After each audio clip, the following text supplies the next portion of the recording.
Iran என்று கூப்பிட்டு உங்களை எங்கட அடுத்த உச்ச தலைவரை ஆக்கிக்கிறோம் என்று கெஞ்சது. ஆனா நோ தேங்க்ஸ், எனக்கு அதுல விருப்பம் இல்ல என்று சொல்லி ஒட்டுமொத்த உலகத்தையே சிரிப்பால அதிர வச்சிருக்கிற அந்த பகீர் பிரேக்கிங் நியூஸ் தான் இப்ப இணையத்துல வைரலா போய்கிட்டு இருக்கு. எந்த ஈரானிய அரசாங்கத்தை அழிக்க ட்ரம்ப் குண்டுகளை போடுறாரோ அதே அரசாங்கத்துக்கு தான் தலைவராக போறேன் என்று அவர் விட்டிருக்கிற இந்த விசித்திரமான அரசியல் நகைச்சுவையை பத்தி தான் நாங்க இப்ப ரொம்ப விரிவா பார்க்க போறோம். வணக்கம் உறவுகளே. உலக அரசியல்ல சில நேரங்கள்ல நடக்கிற சம்பவங்களை பார்த்தா நாங்க ஒரு உண்மையான செய்தியை தான் வாசிக்கிறோமா இல்ல ஏதாச்சும் ஹாலிவுட் காமெடி படத்தோட ஸ்கிரிப்ட வாசிக்கிறோமா என்றே எங்களுக்கே ரொம்ப குழப்பமா போயிடும். இன்றைக்கு அமெரிக்க அதிபர் டொனால்டு ட்ரம்ப் வாஷிங்டன்ல நடந்த ஒரு பிரம்மாண்டமான மேடையில ஏறி செய்திருக்கிற அந்த சம்பவம் தான் இப்போ ஒட்டுமொத்த உலக பத்திரிகையாளர்களையுமே வயிறு குலுங்க சிரிக்க வச்சிருக்கு. என்னை ஈரானோட உச்ச தலைவரை ஆக்குறோம் என்று ஈரானியர்கள் கெஞ்சுறாங்க, ஆனா எனக்கு அதுல இஷ்டமில்ல என்று ட்ரம்ப் ரொம்ப சீரியஸா அடிச்சு விட்டிருக்கிற அந்த அதிர்ச்சியூட்டும் அரசியல் நகைச்சுவைய பத்தி தான் நாங்க இப்ப ரொம்ப விரிவா அலச போறோம். பாருங்க உறவுகளே, வாஷிங்டன் டிசில குடியரசு கட்சியோட தேர்தல் நிதியை திரட்டுற ஒரு மிகப்பெரிய நிகழ்வு நடந்துகிட்டு இருந்துச்சு. ட்ரம்ப் எப்போதுமே மேடையில ஏறினா அங்க இருக்கிறவங்கள உற்சாகப்படுத்துறதுக்காக தன்னோட வெற்றிகளை ரொம்ப பிரம்மாண்டமா பேசுவாருன்றது உலகத்துக்கே தெரிஞ்ச விடயம்தான். ஆனா இந்த முறை அவர் கொஞ்சம் ஓவரா போயிட்டாரோ என்றுதான் அரசியல் ஆய்வாளர்கள் கேக்குறாங்க. ட்ரம்ப் மேடையில மைக்க பிடிச்சு என்ன சொன்னார் தெரியுமா? இந்த ஈரானியர்கள் இருக்காங்களே, அவங்க எப்படியாவது எங்கட கால்ல விழுந்து ஒரு ஒப்பந்தத்தை போட்டோனும் என்று ரொம்ப ஆசையா இருக்காங்க. ஆனா அது அவங்க வெளியில வந்து பொதுவா சொன்னா அவங்கட சொந்த மக்களே அவங்கள தூக்கிலிட்டுருவாங்க என்று ரொம்ப பயப்படுறாங்க என்று முதல்ல ஈரானிய அரசாங்கத்தோட பலவீனத்தை கலாய்க்க தொடங்கினார். அடுத்து அவர் சொன்ன அந்த வரிதான் இப்ப இணையத்தையே அப்படியே அலற வச்சிருக்கு உறவுகளே. கூட்டத்தை பார்த்து சிரிச்சுக்கிட்டே ட்ரம்ப் சொல்றார், இந்த ஈரானியர்கள் இருக்காங்களே, அவங்க எப்படியாவது எங்கட கால்ல விழுந்து ப்ளீஸ் உங்களை நாங்க எங்கட ஈரானோட அடுத்த உச்ச தலைவரா ஆக்கிக்கிறோம் என்று கெஞ்சுறாங்க. ஆனா நான் என்ன சொல்லிட்டேன் தெரியுமா? வேண்டாம், நன்றி, எனக்கு அதுல எந்த விருப்பமும் இல்ல என்று சொல்லிட்டேன். ட்ரம்ப் இத சொன்ன உடனே அங்க இருந்த ஆயிரக்கணக்கான அமெரிக்க அரசியல்வாதிகளும் தொழிலதிபர்களும் அப்படியே விழுந்து விழுந்து கைத்தட்டி சிரிச்சிருக்காங்க. உறவுகளே, இத கொஞ்சம் ஆழமா நாங்க வரலாற்று ரீதியா ஆய்வு செய்து பார்க்கணும். ட்ரம்ப் சொல்றதுல எந்த அளவுக்கு நகைச்சுவை இருக்கு என்றதை நீங்க புரிஞ்சுக்க ஈரானோட அந்த உச்ச தலைவர் அயத்துல்லா என்ற பதவி என்றா என்ன என்றதை முதல்ல நாங்க பார்க்கணும். 1979ஆம் ஆண்டு ஈரானுல ஒரு பிரம்மாண்டமான இஸ்லாமிய புரட்சி நடந்துச்சு.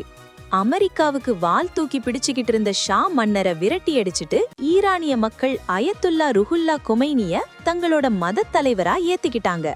அந்த புரட்சியில உருவாக்கப்பட்ட பதவிதான் இந்த உச்ச தலைவர். இந்த உச்ச தலைவர் என்றவர் ஒரு சாதாரண அரசியல்வாதி கிடையாது உறவுகளே. அவர் ஷியா இஸ்லாமிய சட்டங்களை அப்படியே கரைச்சு குடிச்ச ஒரு மிகப்பெரிய மதக்குருவாக இருக்கணும். ஈரானோட அரசியல் அமைப்பு படி விலாயத்தி ஃபகீஹ், கடவுளோட பிரதிநிதியா இருந்து அந்த நாட்டை வழி நடத்துறவரு அவர்தான். ராணுவம், நீதித்துறை, அரசாங்கம் என்று அத்தனையையும் கட்டுப்படுத்துற அதிகாரம் அந்த ஒரு நபருக்கு தான் இருக்கு. இப்ப யோசிச்சு பாருங்க உறவுகளே, பன்றி இறைச்சி சாப்பிடுற இஸ்லாமிய சட்டங்களை பத்தி எந்த அரிச்சுவடியும் தெரியாத ஒரு மேற்கத்திய கிறிஸ்தவ கோடீஸ்வரரான டொனால்டு ட்ரம்ப போய் ஈரானியர்கள் நீங்க தான் எங்கட மத தலைவரா இருக்கணும் என்று கூப்பிடுவாங்களா? இல்ல ரொம்ப விசித்திரமான ஒரு நகைச்சுவை என்றதை நீங்களே புரிஞ்சுக்கலாம். ஆனா இங்கதான் அரசியல் வியூக நிபுணர்கள் ஒரு மிகப்பெரிய கேள்விய முன்வைக்கிறாங்க. ட்ரம்ப் இத புரியாம சொல்லல, இது அவர் ரொம்ப திட்டமிட்டு முன்னெடுக்கிற ஒரு வகையான உளவியல் போர். ட்ரம்போட குணாதிசயம் என்றது எப்போதுமே தன்னை உலகத்தோட ஆக பெரிய ஆளுமையா காட்டிக்கிறது தான். வடகொரியா அதிபர் கிம் ஜாங் உன்ன ஒரு காலத்துல லிட்டில் ராக்கெட் மேன் என்று கலாய்ச்ச ட்ரம்ப் அப்புறம் நானும் கிம்மும் லவ் லெட்டர் எழுதிக்கிறோம் என்று சொன்னதை நாங்க பார்த்தோம். அதே மாதிரி தான் இப்ப ஈரானோட ஒட்டுமொத்த அரசாங்கத்தையுமே ஒரு கேலி கூத்தா மாத்துறதுக்காக ட்ரம்ப் இந்த வார்த்தைகளை பாவிச்சிருக்கார். உங்களோட உச்ச தலைவர் பதவியே என் கால் துசுக்கு சமம் என்று நீங்க கொடுத்தாலும் எனக்கு அது பெருமையா இருக்காது என்ற அந்த இருமாப்பான செய்தியை ஈரானிய தலைமைக்கு சொல்றதுக்காகத்தான் ட்ரம்ப் இந்த மேடையை பயன்படுத்தி இருக்கார் என்று சர்வதேச ஊடகங்கள் ஆணித்தரமா சுட்டிக்காட்டுறாங்க. ஈரானிய புரட்சிகர காவல்துறையோட மன உறுதியை உடைக்கிறதும் ஈரானிய மக்களை தங்களோட சொந்த தலைவர்கள் மேலேயே நம்பிக்கை இழக்க செய்ததும் தான் இந்த விசித்திரமான அரசியல் நகைச்சுவைக்கு பின்னாலே இருக்கிற ட்ரம்போட பிரம்மாண்டமான சதித்திட்டம். ஆனா உறவுகளே, இந்த சிரிப்புக்கு பின்னால ஒரு இருண்ட யதார்த்தமும் இருக்கு என்றதை நாங்க மறந்திடக்கூடாது. வாஷிங்டன்ல இருக்கிற கோடீஸ்வரர்கள் மேடையில கைத்தட்டி சிரிச்சுக்கிட்டு இருக்கிற அதே நேரத்துல ஈரானுக்குள்ள அமெரிக்க ஏவுகணையறி விழுந்து 1937 அப்பாவி மக்கள் ரத்த வெள்ளத்துல செத்து கிடக்குறாங்க. 24,000த்திற்கும் மேற்பட்ட நோயாளிகள் மருந்து இல்லாம துடிச்சுக்கிட்டு இருக்காங்க. கடற்படை தளபதி கொல்லப்பட்டிருக்கார். 10,000 இலக்குகள் அழிக்கப்பட்டிருக்கு. இவ்வளவு பெரிய ரத்தக்களறி ஒரு நாட்டுல நடந்துகிட்டு இருக்கக்குள்ள அதை நடத்துற ஒரு அதிபர் மேடையில ஏறி எப்படி இவ்வளவு கூலா ஒரு நகைச்சுவைய சொல்ல முடியும் என்ற அந்த மிகப்பெரிய கேள்விய சர்வதேச மனித உரிமை அமைப்புகள் இப்ப கடுமையா எழுப்பியிருக்காங்க. இது ட்ரம்போட அரசியல் முதிர்ச்சியின்மையை காட்டுதா, இல்ல மனித உயிர்களை அவர் ஒரு துரும்பா நினைக்கிறாரோ என்ற அந்த பகிர் சந்தேகத்தையும் நாங்க இங்க நடுநிலையா பதிவு செய்ய வேண்டியிருக்கு. யுத்தம் தொடங்கி இப்ப 26 நாள் ஆகிட்டது.